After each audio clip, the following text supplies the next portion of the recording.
Thank you for coming to another webinar with How to ADU and Inspired ADUs.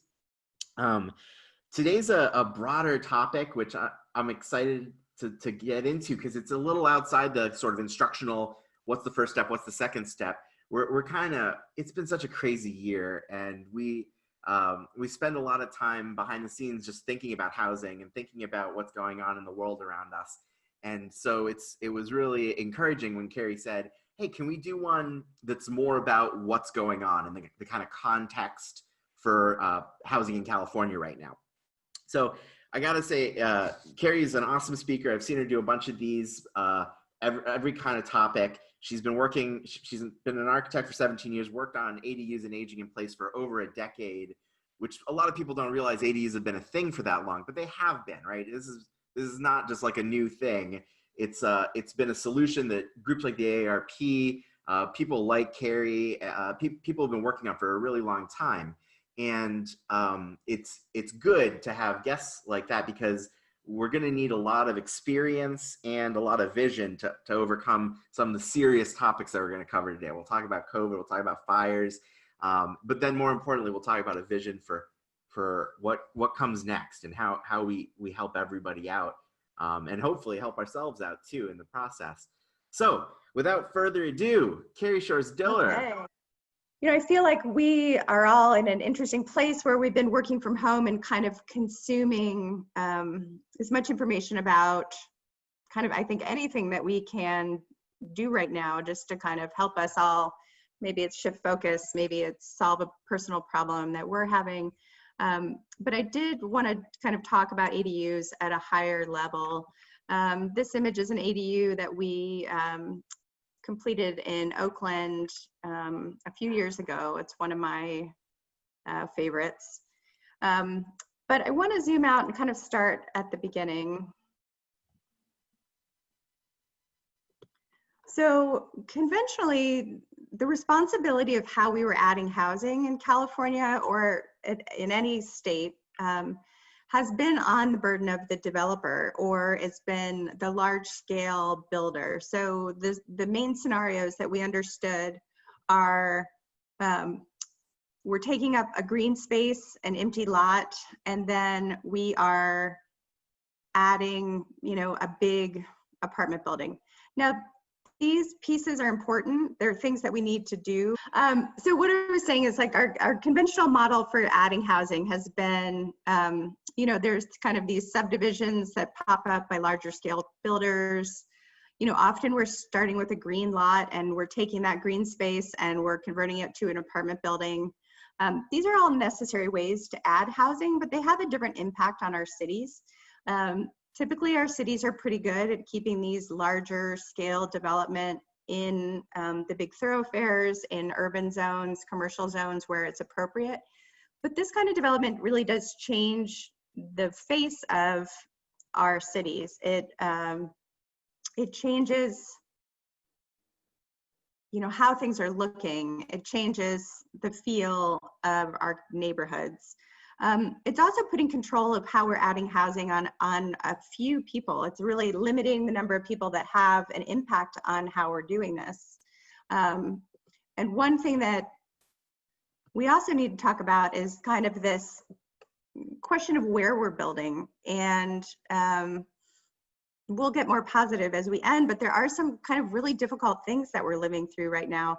My mom and her partner are up in Santa Rosa. They've been down at our house multiple times because of the fear of the fires, because of smokes, and because of rolling blackouts now. So we're looking at this repeating perpetual cycle of fires, and we have to stop and kind of try to understand that to some degree.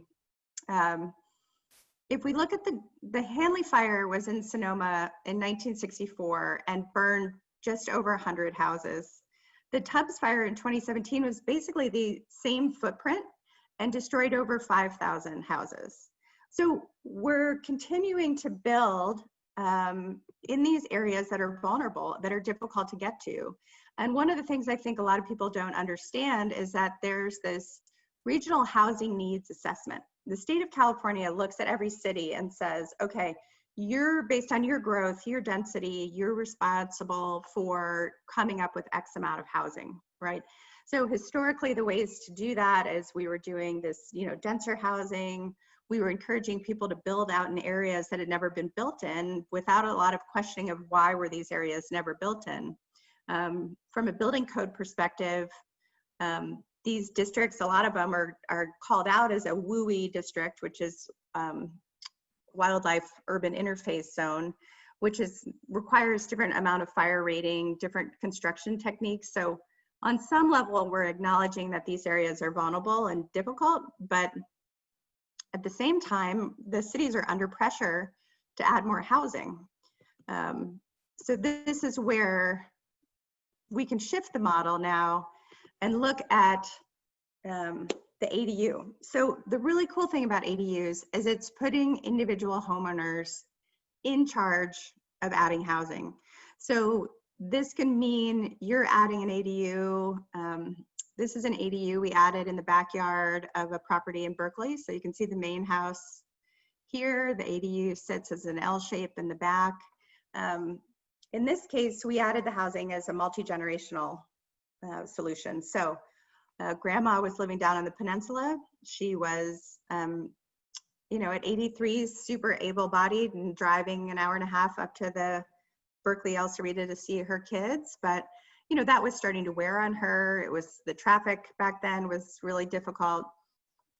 So in their scenario, we were able to leverage her house down on the peninsula, which was worth a lot because she had raised her family there and had it for 40 years. With a home equity line, they built the ADU in her adult daughter's backyard. This becomes a gift and an asset to the adult daughter because it's a value add to her property. So it's a bit of an inheritance or a legacy gift to the adult child. Then mom moves in here. They were actually able to do the financing such that they've maintained the property on the peninsula. Her other child, her son, manages that, and they have an income stream. So she gets housing done. One of our real passions for ADUs is aging in place. That's not something everybody wants to talk about, but we designed this so that there's zero threshold. Everything inside is one level. The bathroom is accessible. So, in a perfect world, she'll be able to stay here as long as possible. So this shift of letting the homeowner become the developer to identify in your neighborhood, what are the needs? How could an ADU solve this problem? And I just want to go through for a second and look at a standard neighborhood. So there are different types of ADUs. There's the detached backyard structure. That's the one we think about most for ADUs. That's the one kind of most advertised. It also has all the different, prefab components as well. There's the attached ADU. So the bump out version is a way where you could claim some of the space inside and kind of then add a bit more on. So let's say maybe you're not using the whole house. So you could keep a chunk of it for the original owner, but then you could repurpose some and then add on and get some more space. You can also add on and make the distinction very clear. This is the ADU and this is the main house. The other one is the garage conversion. We're seeing just a ton of these, and I will be a little bit of a buzzkill for a second. If you go in your garage and there are green plants growing through the walls and there's cracks in the foundation and the floor, it is not going to be a very simple, easy, cost-effective transition to making it housing. That being said, if you have an existing structure, especially if it's on a property line, it's a great way to kind of recapture that space. With the new laws that went into effect, you can make that garage housing without replacing the parking. That's been one of the big shifts that came from the new codes in January.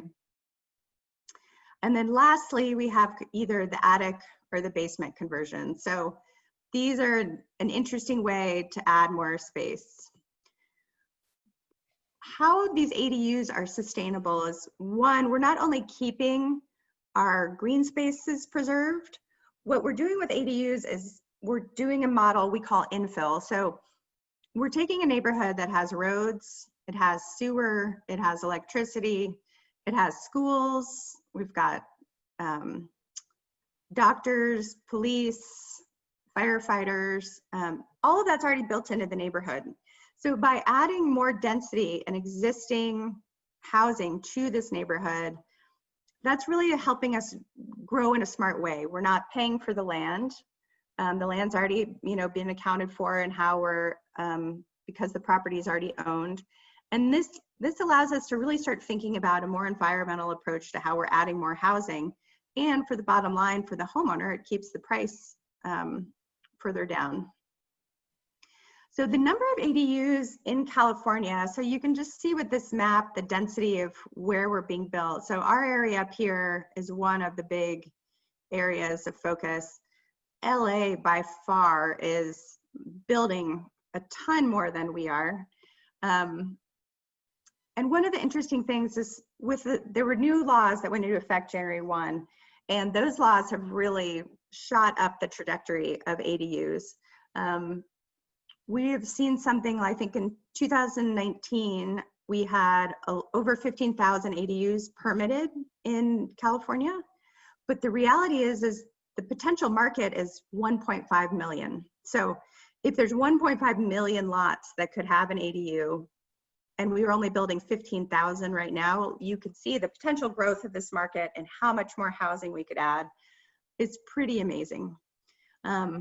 I also think kind of getting our area up here in the Bay Area to kind of get the momentum and focus going more will be great. I think LA got behind adding this housing before the Bay Area did. I think we've also had some cities that weren't as open to adding ADUs, and the state laws let them make it more complicated. The new state laws say, okay, cities, let's knock it off, right? We are gonna add housing. You don't get much say in a lot of these pieces anymore. So I just wanna look a little bit at how ADUs evolve. So you can imagine that a young family buys their first house. Potentially they rent the backyard to the back cottage to a college student. The college student can help with their kid with childcare. Their family gets a bit bigger. They start to worry about their aging parents. Their aging parents move into the backyard while they're still young. They help with the grandkids. Then their kids go off to college in the front house. So they maybe rent it to a younger couple. Then eventually they are aging in place and they move into the cottage, and then the young couple kind of takes over the front house. So there's a very cool cycle to how these cottages work for people. There's not a cool cycle of how PowerPoint works for me, but that's a different issue, and I will work on that on my own terms. So if we look at these neighborhoods, all of a sudden we've got housing for an au pair, maybe a family member, we've got rental income, an aging parent, a caregiver, special needs child, an adult child who can't get into the housing market in California. We hear this all the time from clients where, like, they want, like, and I've got kids in college, we want them to come back. They'll never be able to afford to buy something anywhere near us, right? So one thing we're looking at our house is we're finally putting our money where our mouth is after all these years and looking at building an ADU for my mom so she can get out of Sonoma, because where she is just a very vulnerable fire area, and she, at 78 doesn't want to be there anymore. But then we're also imagining another ADU where by the time our daughter wants to come back from school, she has a place where she can come back and still feel independent. So let me go through a little bit of the new laws and how they are influencing things. There's a couple weird, strange square footage things that come up in California with the new laws. So the summary is, the second line, everybody in California has the right to build an 800 square foot ADU. Meaning, if you have a small lot and your lot coverage, floor area ratio, which is where you add up the square footage of your house and the square footage of your lot, and then there has to be a certain percentage that's allowed, minimum open space, all of those requirements that historically have stopped people from developing ADUs are waived until you get an ADU that's 800 square feet. Now, mind you, that's not always responsible. It's like, even this cottage in the bottom right corner is one we did on a 5,000 square foot lot in Oakland. And this takes up about as much space as we felt comfortable from a design point of, you know, absorbing the entire backyard, still having open space, daylight, et cetera. But everyone now is allowed to build up to 800 square feet. If you keep your ADU under 750 square feet, you don't have to pay impact fees. Impact fees are like school fees, park open space. It's part of your permitting cost, and it can add up to $2,000 to $3,000. So if you can keep your square footage at 750 or under, that can be a value add to you. Then there's this new funny language that says cities must allow 850 square feet for 1 bedroom and 1,000 square feet for a 2 bedroom. This is a little bit tricky to understand because as soon as you go over that 800 square foot threshold, you have to meet all those things I said were waived, like your lot coverage and floor area ratio. Those now come back into play. So let's say you might be allowed to do an 850 square foot 2 bedroom, but that means that your lot size is going to support that. So you can do it, comma, if your lot's big enough and you can meet all the requirements. So I have a quick question. Yeah. So if you do under 800 feet or up to 750 square feet, all the fees are waived. What if you have a lot that's big enough to hold 2 of those? Can you build 2 separate ones and still have the impact fees waived? Yeah, it's tricky. Okay, and let's clarify one thing. There's building permit fees and planning fees and impact fees. There's like a whole series of them. It's only the impact fees that are waived for whatever reason. So it's a portion of your permit fees that gets waived. The number you're allowed to build is based on your area. Some cities are allowing 2, and then there's this new complicated thing that we can talk about also, but a junior ADU is an ADU within an existing footprint of your structure. So maybe you have a barn or garage, you can convert that into what they call a junior ADU.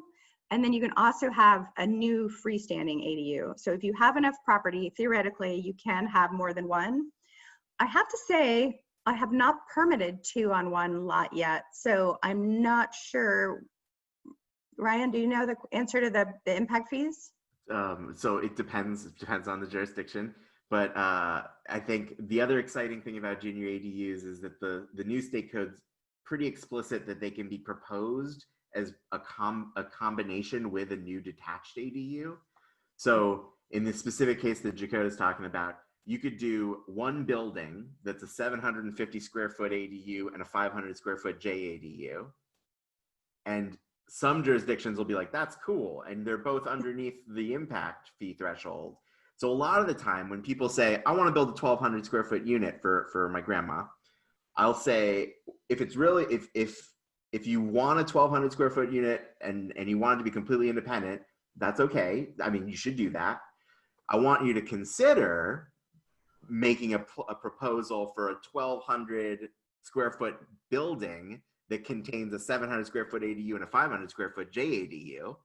The city might require a couple things like a firewall between the two, but actually, you know, net, you're saving maybe $3,000 in impact fees, maybe more, maybe much more, and you're just spending a little bit more to get the firewall or a separate entrance for the JADU. So there's lots of the short answer to Jacoda's question is you can't do 2 ADUs on one lot, but you could do an ADU and a JADU, and it's up to the jurisdiction to tell you whether you're subject to fees or not. And if they said you were when you were doing that combo I'm talking about, I think you got a pretty good case to fight it. You should never really aim to fight City Hall, but that's a decent one where it might be worth the fight because you're talking several grand. And you'd be doing something that opens it up for other homeowners too. Once the jurisdiction realizes that the code's so explicit, maybe they open it up for everybody. That's a long answer. They're always long answers. That's okay. I appreciate that. And thank you for that. You answered all my questions even before I could ask the follow-ups. So we're good. Thank you. And then also, I think you were talking about an RV parking at the very beginning of the session and stuff like that. I think anything. Yeah, so I have my mother-in-law who's selling her house in Southern California and moving up here. Possibly looking at buying a mobile home. So we're not sure about that. And then I have my father-in-law and his wife who travel in an RV, and both of my moms also travel in an RV. So we wanted to make sure that there's RV parking and a hookup for them in our new home. That's like at the same time that we're having this big conversation about ADUs aren't the only solution to creating housing on a lot. And you're alluding to some options that have wheels. And like, you could take things off the wheels if you want and put them on a foundation, or you can leave them on wheels. And like, maybe that's a good way to get your double unit solution. The other thing I want to talk about just for a second is that there were basically 6 new ADU laws that went into effect January 1. There was a lot of overlap. What happened is the legislative group were trying to get a bunch of things through this year. They had a couple setbacks last round of legislation. So they put it in a ton of different bills and set them all through. Well, they all went forward. And it's left professionals like Ryan and I with a lot of questions and interpretations. And HCD is the group that oversees the ADU world and is kind of authorizing and enforcing everything. And just yesterday, I got a document. The HCD just put out a new handout clarifying a lot of the interpretations of the codes that just went into effect in January. So I think, Ryan, we can probably make that available to everybody in your follow-up email too. Mm-hmm. Great. Okay, just looking at a few more pieces. Rear setbacks. In all municipalities, the new laws have made it so that you can set the new ADU 4 feet from the rear property line and the side setback. This is really huge for a lot of people. From an architectural standpoint, one thing you guys probably want to know is that when you have a wall within 5 feet of the property line, that wall has to be fire rated, which means it's going to limit how many windows and doors you can have on it, and you have to use a different type of construction. It doesn't add that much cost. It's not an enormous implication. There are some cities that are letting you go closer to the property line, but once you get within 3 feet, you can have no openings at all. So that means no daylight coming from that side. So it's just something to consider. Often cities will have a requirement that you need to be 6 feet from the main house. And then you can have the new ADU in the back and the junior ADU either within the main house footprint, the ADU footprint, or a garage structure.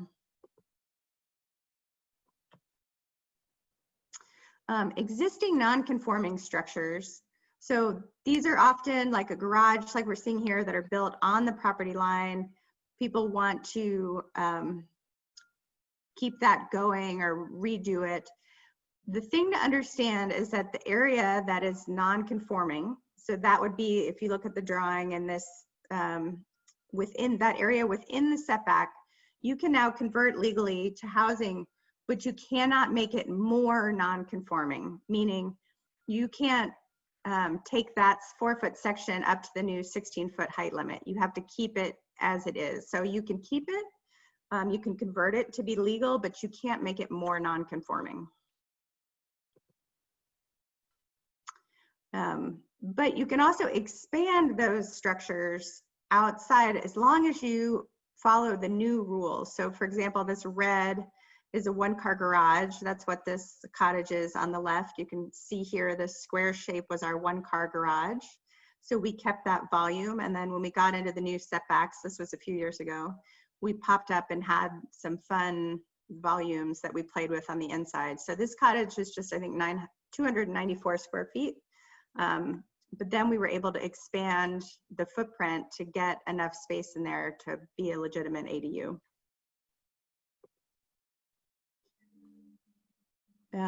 Okay, then the junior ADU that we talked about, that's the idea of kind of recapturing space under an existing roof. One thing with the junior ADU is that there's nothing in the law that says the junior ADU can't have everything an ADU has. So you can look at it as a complete independent structure. What it does have to have is a separate entry. A separate entry, and it has to have its own kitchenette, but it can share a bathroom, which seems backward to me. It seems like you should share a kitchen and have your own bathroom, but that's not my thing. That's it. Whoever wrote the law hasn't had to share Really a bathroom weird. with me. Yeah. So one thing for people to understand is that the junior ADUs are not as straightforward as you think. Cities, from a building code perspective, are requiring a fire rated separation between the house and the junior ADU. And while that's just it's just a matter of how many pieces of drywall, a certain type, and how many layers of drywall you do, it does add extra cost. And you have to separate out the heating and cooling systems and the water heaters. All of that have to be separate systems. I think we'll see as time unfolds of whether we can get around some of those pieces to make these a more affordable solution. But at the moment, that's what we're looking at. There's a question in the chat about if standalone junior ADUs, like detached junior ADUs, are possible. Do you want to talk about the cases where like a detached garage might be converted? So and correct me if I'm wrong, because there has been some debate about junior ADUs, but a junior ADU has to fall within an existing structure. So it could be a barn, it could be a garage, it could be the main house, but it cannot be a new detached junior ADU. So it's about converting existing space. And Jose has a question. Yeah, sorry, if it's okay to Yeah. talk. So one of the questions I have is we have a property that's basically on a hill. The front of the house, the setback to the street is where our house begins, and we have a side yard, and then the rest of the house is like, the behind the house is basically a big yard on a hill. Mm-hmm. So we don't have a lot of space to put in an ADU. We have like a 10 by 10 area that, we could fit in a bathroom, we can fit in, a kitchenette. And so I was talking to somebody who said, well, you could do a junior ADU in that footprint. It wouldn't make sense to do a full-on ADU, but it sounds like from what you're saying, a junior ADU has to be attached to the house. Is that right? It does not have to be attached, but it has to be in an existing structure. So you can't build it from the ground up in a new space. Well, that's what we were thinking about doing is basically taking a backyard office and adding it's not there now, but basically using something like a backyard office, having a bathroom there, and then, adding, a little sink to call it a kitchenette in case we ever wanted to rent it out or something or whatever. Yeah, so you can't do that. Have to, well, so I'm unclear. It's like, do you have an existing office structure back there? We do not. Okay, so you were gonna, and I've had questions that ask me about this, like if we just build an outbuilding now that's just space, and then can we go back in a year and make it a junior ADU? I don't know how that's going to be interpreted, or it's really hard to know. There's not a lot of specificity. Ryan, do you have any theories on that? It's so the two things. One, you can build a tiny ADU, right? There's nothing stopping you from just making it a tiny ADU. 10 by 10's too tiny to get a non-discretionary permit. You're gonna need to be like in a studio efficiency, and I think the minimum is 150 square feet or 130, something bigger than 10 by 10. So you do need, but you could get a permit for a tiny ADU that's detached, and nothing's stopping you from doing that, Jose. The other thing, the answer to Carrie's question is, I've literally heard of people in LA where the ratio, the Florida area ratio that you were talking about, is so strict that people are building garages or carports so that a year later they can convert them into JADUs. And so we're seeing in real time people trying to do that, but we'll only know like a year from now if they pull it off. And LA is really friendly to that. I wouldn't expect every town in California to let you get away with that stuff. There's a lot of jurisdictions where people will not be happy if you try to do that piecemeal approach. Tiny ADU though, that's in your rights. Right. Thank you so much. And keep them coming, guys. If you guys have questions, it's conversation. Carrie's versatile. She can flip back and forth between the slides and the people. Speaking of versatile, I do think I blew through. I just want to quickly look at a couple. There is a very interesting, there's an interesting shift that's happening too with our housing. You can see that in California, 56% of our housing stock is single family homes. So that's a big number of people that can have ADUs. As I mentioned, we really are passionate about having ADUs designed for aging in place. There are not enough senior housing. If we look at what's happened with COVID, basically no one's ever wanted to go. No one said, sign me up for assisted living, I'm ready to go.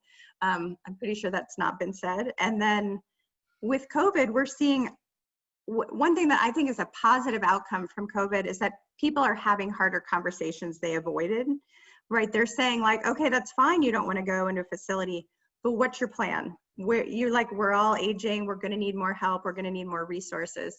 And so when people are surveyed, 77% of them want to stay in their existing houses, but our houses don't necessarily support that. So this is our if you look at our current housing stock, especially in California, the number of houses that are not friendly for aging in place, meaning they have stairs, they have narrow hallways, they have bathrooms that aren't accessible, it's like 96% of our housing.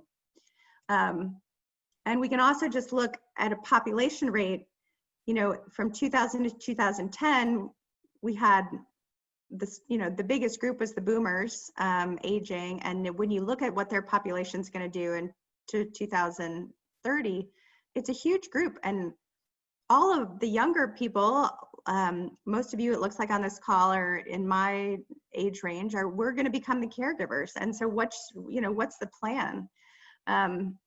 You can look, the age group hit worst by COVID is 65 and over.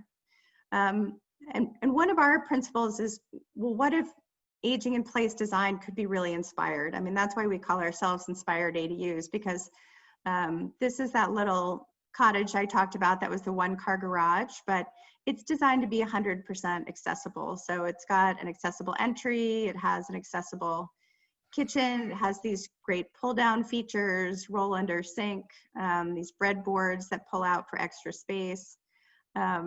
So 0 threshold, indoor, outdoor. One of the women that lives in this unit is in a wheelchair. So the bathroom is European style it's just open. It's got linear drains, but some fun design elements, little sliver windows, lighting from above. But I think there's something that we could really do where we can take advantage of our housing and how we can offer. And then I just gotta say, that place is gorgeous. Every time I see the pictures, I'm like, that's an awesome unit.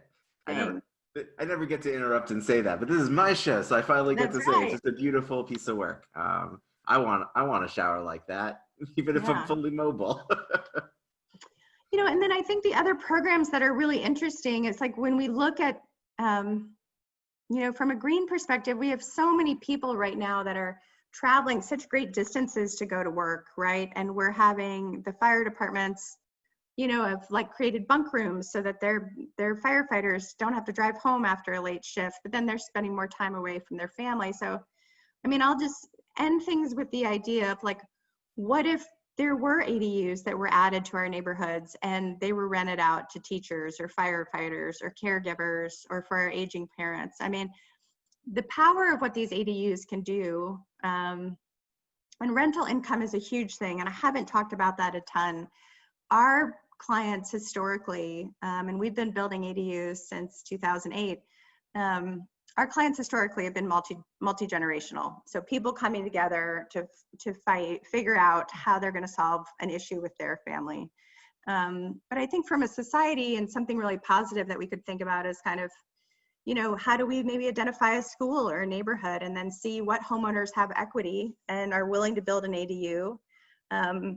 There's also a ton of people living in big houses that don't use all the rooms and don't want the maintenance. So there's a really interesting housing model we could tap into where, let's say you have a senior living in a house, she's been there 30 to 40 years. Typically those are single women at that point.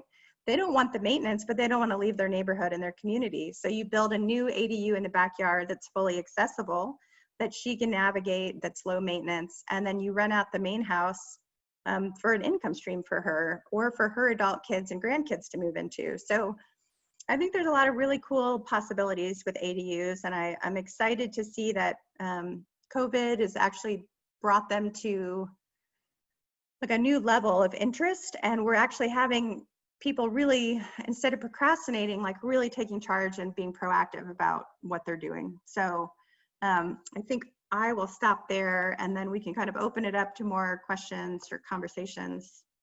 Thank you so much, Carrie. I think you got a beautiful vision for how rich and diverse neighborhoods could look with the types of structures and the uses of those structures.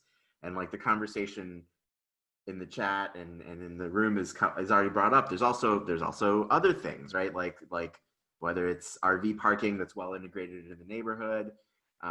Peter asked about multifamily sites, which is another huge growth opportunity for infill. That's a really nerdy way of saying it. Sorry, which is another way to house a lot of people without really changing the face of a neighborhood, because multifamily sites are often allowed to do the same kind of junior conversions that we were talking about. If they've got a boiler room that they can convert safely, if they've got more garages than they need for the tenants that they can convert safely, and they're allowed to do a certain amount of detached within a ratio of the existing units. So that's another way that we enliven these neighborhoods. And when cities get behind these visions, like Carrie's, you see, you know, LA is subsidizing senior ADU rent, where they're paying a certain amount of the rent for older Angelenos that then get to live in a smaller dwelling, but in their own neighborhoods for $700 a month, which is, you know, it's crazy. It's what a deal.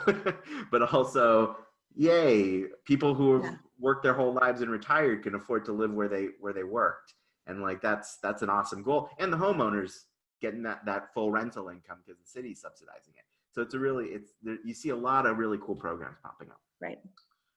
So yeah, thank you again, Carrie, and anybody who wants to talk, please. These are more fun. Do me a favor and be the first voice. Well, I think you know me well enough now to know that I'll be the first voice. I love it. Yeah, I love the concept and the circular graphic that you used is amazing, because that's what I'm looking at. I'm looking at possibly a place for my mother-in-law, but with creating her some sort of separate yard for her dog, because my dog doesn't like her dog. But I also have I have 4 kids, and the older 2 are going to want to be close to home, or at least one of them is. And she wants to be a chef like her dad, but in the beginning, she's not going to be able to afford a place here, but she wants her own privacy, and she wants to, get away from her brothers. So I think providing, and that's why I asked about 2, just because if my mother-in-law is still with us and then the kid comes home, or the kid wants to, she goes to Europe for a year and comes back and wants her own space. Right. So these are the different kinds of things that we're trying to work through. And then with 3 sets of aging parents, I'm like, I don't know what to do. Yeah, for sure. Absolutely. Yeah, it makes sense. I think Carrie, even the slide about college kids moving out of home is from a quaint time back when you could go to college and it was open the whole year. Right. Where so many people are coming in now and saying like, okay, there's especially a whole generation that's like, oh my God, I need to take my parents out of senior care, or I need to keep them from going into senior care, Right. because I have concerns about the health risks involved in those facilities now. And I thought my kids were leaving, but they're not. Right. They're remote learning, and so people are finding themselves sandwiched. I just saw an interesting topic that Peter asked about, which is about construction technology and how you deliver the ADU. So it'd be great to touch on that. So historically, we've always done what we call stick built, which is using a general contractor and 2x4s, right? And 2x6 today with our energy code. But, and that is, it is a more, let's look, there's 3 building techniques that we're using. So there's stick built, which is just conventional contractor, what you think of when you think of a typical home build. Then there's panelized products, like there's some SIPS panels, or there's some other factories that are building walls. Then they flatten them, send them to you on a truck, and then they stand them up. Sorry, there's a weird amount of dog noises coming from my yard. You're good. We can barely hear them. I just hope it's not one of mine. And the other one is modular. So modular is something that's going to be built in a factory. It's set on a truck, and then it's craned into the property. So we're super excited in that we have been in the ADU world for a long time, but we're just getting ready to launch modular construction. We'll have a new modular build that'll be coming out in the next couple months. But modular is only able to be installed on about 30% of the sites from our, this is a rough figure, it's not 100%, but the biggest thing is power lines. So we have, you have to be able to get the module on a truck into the neighborhood and be far enough away from the main power lines. Then trees and other elements like how big the house is. So typically you're going to put the crane in the front yard, pick up the modular, and then move it up and over the main house into the backyard. So there's a distance, like there's a, the length of the crane, the arm of the crane, how long that is based on how big the crane is, and then that's based on how expensive the crane is. And it's also, you know, has an impact on how much of your front yard the crane's going to crush, and you're going to have to rebuild. But I think what we're seeing is that modular is definitely a lot more affordable. That's why, you know, one of our struggles is that we really focus on designing all the details and the built-ins and all the custom things so you can maximize these smaller houses. But they are expensive, and that's just a really difficult truth to the ADU. You're building an entire house in a small footprint. So all the big expensive pieces of a main house, which are offset by rooms like living rooms that don't have expensive things in them, we don't have any of that extra space. So the cost per square foot of an ADU is higher. So it goes in this order. Stick built, most expensive, then panels, save some cost and time, and then modular saves the most time and the most cost. But it does have a limited reach. They're not, you know, it doesn't work for every site. So yeah, it's a flexibility. Kind of right? So like stick build, super flexible, expensive by default, but if you have a situation that's going to be really not conducive to modular, then actually you'll end up being cheaper to do stick build than trying to find some farfalutin crane solution for the modular. Yeah. So there's that trade-off. But for Peter, if you're a homeowner and you're looking at a specific lot and you're like, well, this is the lot I got, you should just check in with somebody like Carrie or me who knows this stuff, and you look at it and you go, yeah, like usually we could tell from satellite imagery pretty well, and like Google Street View, like, no, those power lines and trees are going to be a problem. Yeah. Or the access point on the side of you're on a slope and there's no real access, even panels is going to be a bit of a pain in the butt. Somebody's going to charge you extra, like might as well go stick. Or on the other hand, it could be, oh, perfect lot for it. Yeah, so Peter, there's like there's some nuances, and this is one thing actually we'd love to, if people want to participate, because we are putting the finishing touches on our modular. I think we'll put a link in Ryan's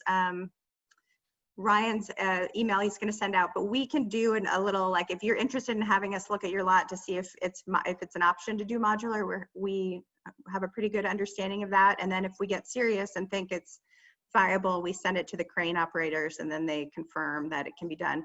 So the big thing, Peter, is that there's a main power line. The crane and the module always have to be 10 feet from that main power line. So typically on a street, the main power line is on one side or the other. If the main power line is on this side of the street and your property is on this side, then usually they can set up over here.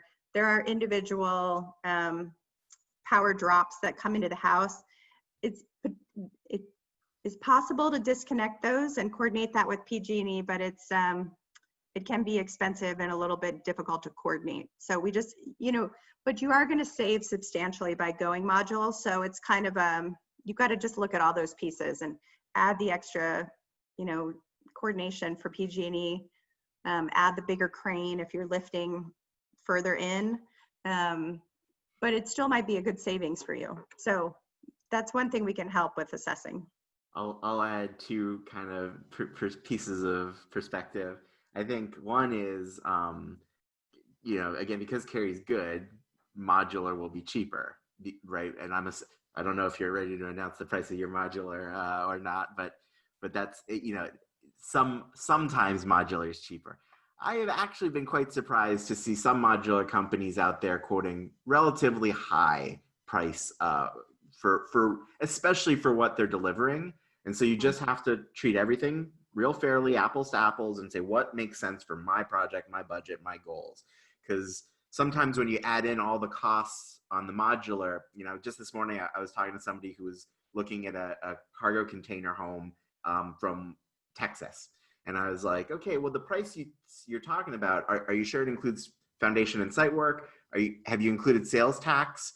Because on modulars, a lot of the time out of state especially, they're going to be adding these things on for California that they don't have to do in their home state. And like, before you know it, that price creeps up. And if you're doing your fair research comparison, you might be really surprised pretty late in the game. Yeah. Then the other piece, which is more positive, is I've seen companies that try to group modular installs. So the crane operator displaces themselves once, but manages to do like 3 or 4 installations within a certain time frame, and that can eventually lead some of those costs down, according to those companies, which is exciting. Yeah, I do think. Yeah, I think you have to be. Because we've always, come to this whole world from the architecture point of view, and part of the architect's role is to be the consumer's advocate during construction. I mean, that's just how our industry has always been set up.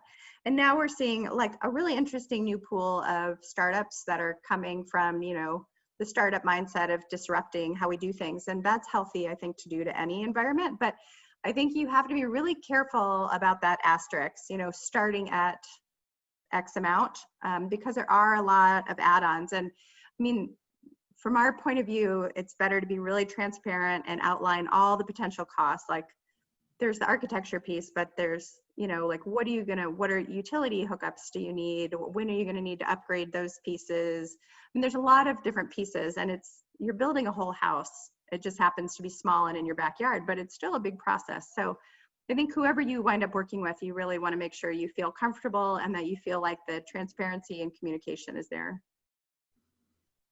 It's good life advice. It's a long process too, right? And I think I tell people, you're not going through a drive-through. Like, just the personality match kind of matters a lot, because you're going to be spending time. Hopefully, you'll be communicating a lot.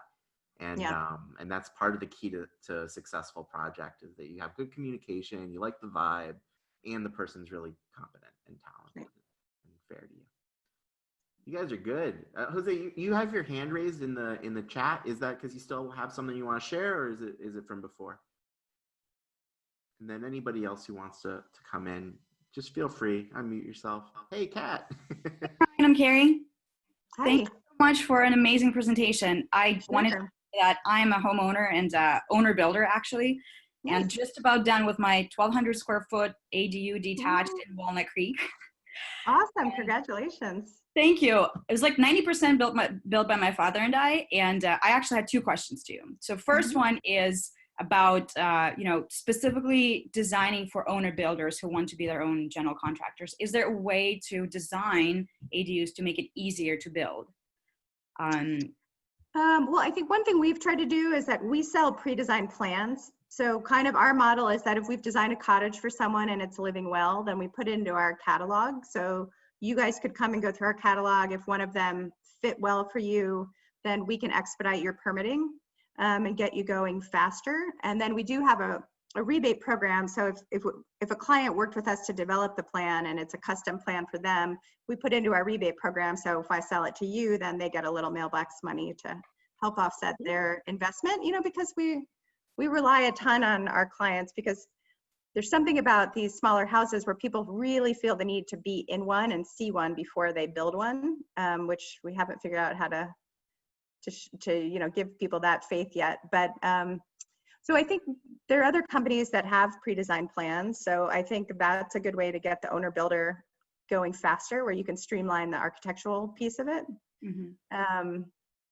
And then it will be, we've been looking potentially with some of our Panelized partners of offering like a kit. So you could buy the shell from us. We could, ship you the shell and the walls would be done.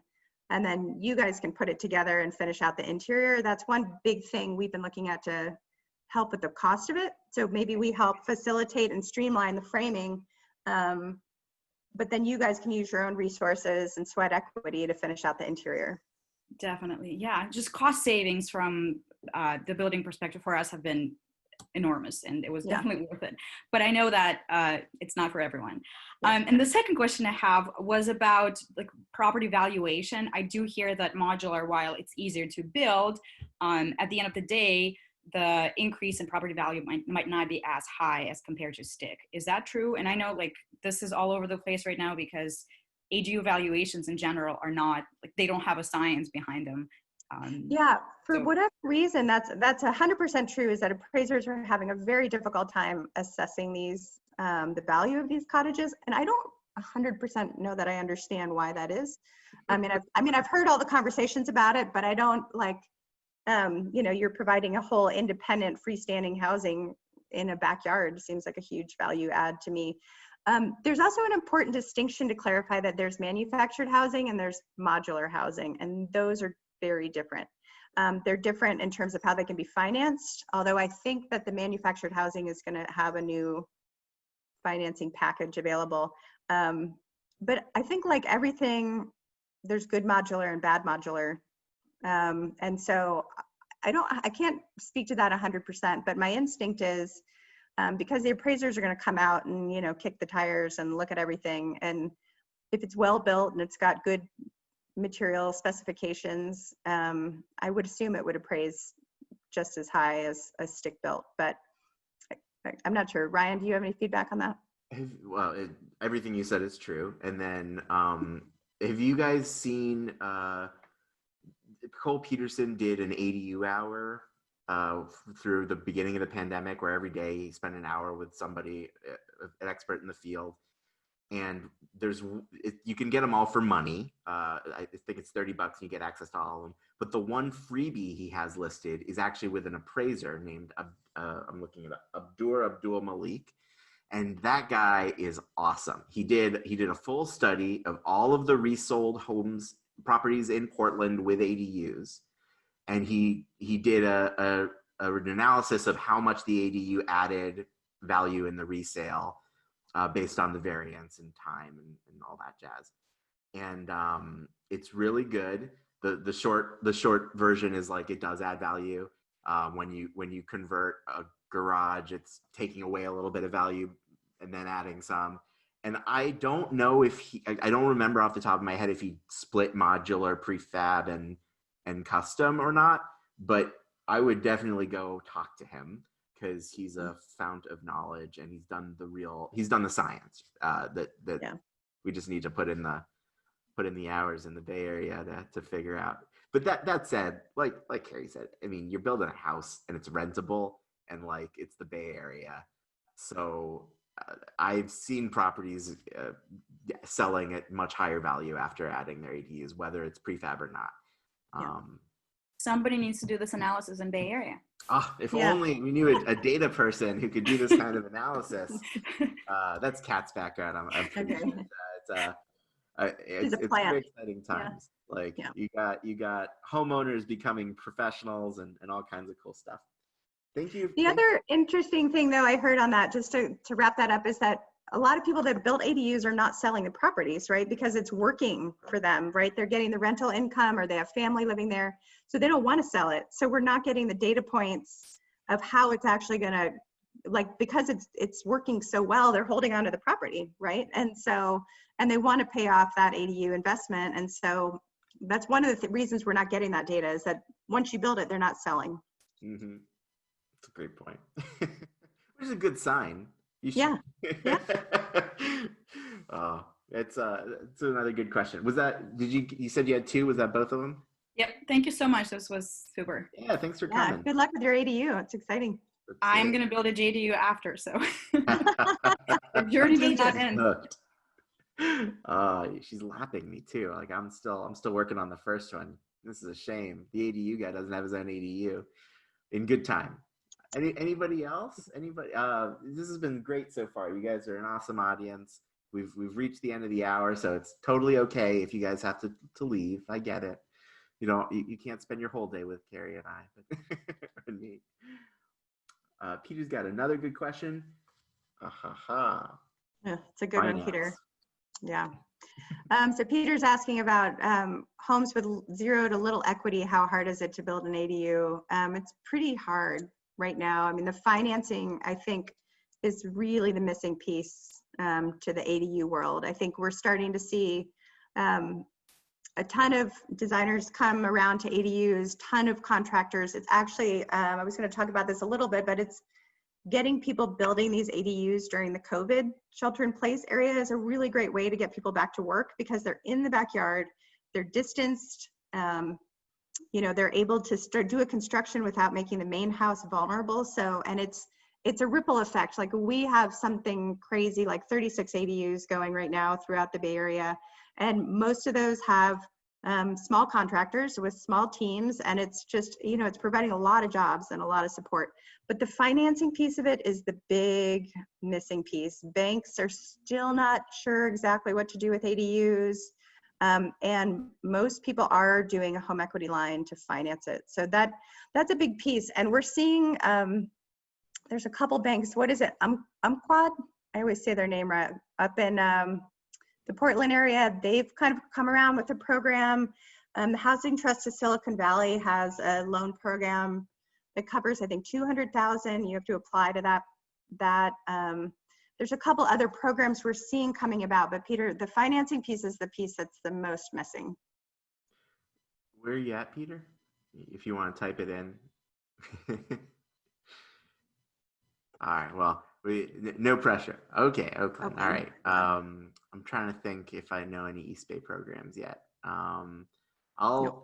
I'll keep you in the loop. If you guys are subscribed to our emails and stuff, as soon as programs come out, like the Silicon Valley Trust one's a great example, then we tell people, because programs like that are exciting. I was just actually right now, there's a guy who does who's working on an alternate kind of PACE style model of financing specifically for ADUs, and he's doing a webinar. I unfortunately scheduled this at the same time, but with Alessia at Homework in Progress, great webinar series, and that'll be available on her website, and you should look into it, because he's looking at exactly this kind of thing, and I think he wants to work on a pilot program in the East Bay. So you might, that might be a solution where that you can look into. But if you want to know about this stuff when it becomes available in your area, subscribe, share your project with me. That way I can be like, hey, anybody in Oakland finds out about this, or Alameda County or whatever. Yeah. Great. There's some other companies like Unison. is it equity sharing? Like there's some people that will pay to put the ADU in your backyard and they'll even manage it for you, and that you get some income, but they get a deed restriction. And I'm not sure, I don't know enough about any of those to endorse it, but there are some of those that are popping up. So we'll have to see how they go. And they all have their own geographic areas and stuff. Mhm. Like United Dwellings doing like one quadrant in LA. I'm personally rounding up a couple of ground lease deals in my area. So there's lots of alternatives. It's hard to talk about them broadly. Finance. Yeah. Cool. All right, maybe we call it. It's been an amazing hour, Carrie. Thank you for joining us and sharing all this both reality about fires and demos and what we're facing in California, but also a really cool vision for the future. Good, great. Well, thanks for having me. I always enjoy the conversation, and I'll work on my PowerPoint skills. You're a star, and thank you everybody for attending. I hope you got a lot out of it. We'll post this on YouTube and then send you guys a link if you want to rewatch for parts. If you have any questions, there'll be a follow-up. And I think Carrie wants feedback on that modular. And so you'll get a special invitation to participate in that. And yeah, we just really appreciate that you're on this quest, that you're thinking about adding housing, whether it's for you or a family member or somebody you don't know yet. That's an amazing thing for everybody. And really appreciate you including us on that journey with you. Great, thanks. Thanks so much. Great event.